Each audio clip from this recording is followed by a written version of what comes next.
सीतारामचन्द्राभ्यां नमः। श्रीमद्वाल्मीकि रामायण बालकांड 68वां सर्ग।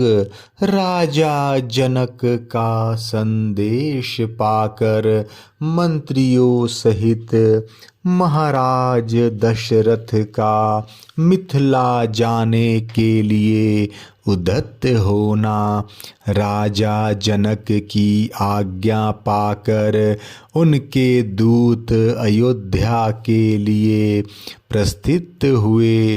रास्ते में वाहनों के थक जाने के कारण 3 रात विश्राम करके चौथे दिन वे अयोध्यापुरी में जा पहुँचे। राजा की आज्ञा से उनका राजमहल में प्रवेश हुआ। वहाँ जाकर उन्होंने देवतुल्य तेजस्वी बूढ़े महाराज दशरथ का दर्शन किया।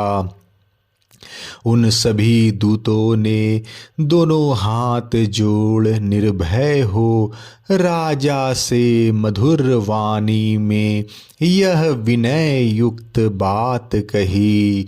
महाराज, मिथिलापति राजा जनक ने अग्निहोत्र की अग्नि को सामने रखकर स्नेह युक्त मधुर वाणी में सेवकों सहित आपका तथा आपके उपाध्याय और पुरोहितों का बारंबार कुशल मंगल पूछा है।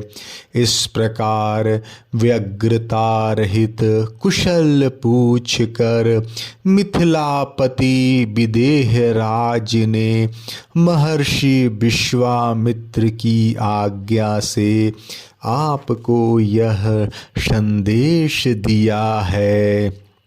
राजन, आपको मेरी पहले की हुई प्रतिज्ञा का हाल मालूम होगा। मैंने अपनी पुत्री के विवाह के लिए पराक्रम का ही शुल्क नियत किया था। उसे सुनकर कितने ही राजा अमर्ष में भरे हुए आए, किंतु यहाँ पराक्रमहीन सिद्ध हुए और विमुख होकर घर लौट गए। नरेश्वर, मेरी इस कन्या को विश्वामित्र जी के साथ अकस्मात घूमते फिरते आए हुए आपके पुत्र श्री राम ने अपने पराक्रम से जीत लिया है। महाबाहो, महात्मा श्री राम ने महान जन समुदाय के मध्य मेरे यहाँ रखे हुए रंत स्वरूप दिव्य धनुष को बीच से तोड़ डाला है। अतः मैं इन महात्मा श्री रामचंद्र जी को अपनी वीरशूल्का कन्या सीता प्रदान करूँगा। ऐसा करके मैं अपनी प्रतिज्ञा से पार होना चाहता हूँ। आप इसके लिए मुझे आज्ञा देने की कृपा करें। महाराज, आप अपने गुरु एवं पुरोहित के साथ यहाँ शीघ्र पधारें और अपने दोनों पुत्र रघुकुल भूषण श्री राम और लक्ष्मण को देखें। आपका भला हो। राजेंद्र, यहाँ पधार कर आप मेरी प्रतिज्ञा पूर्ण करें। यहाँ आने से आपको अपने दोनों पुत्रों के विवाह जनित आनंद की प्राप्ति होगी। राजन, इस तरह विदेह राज ने आपके पास यह मधुर संदेश भेजा था।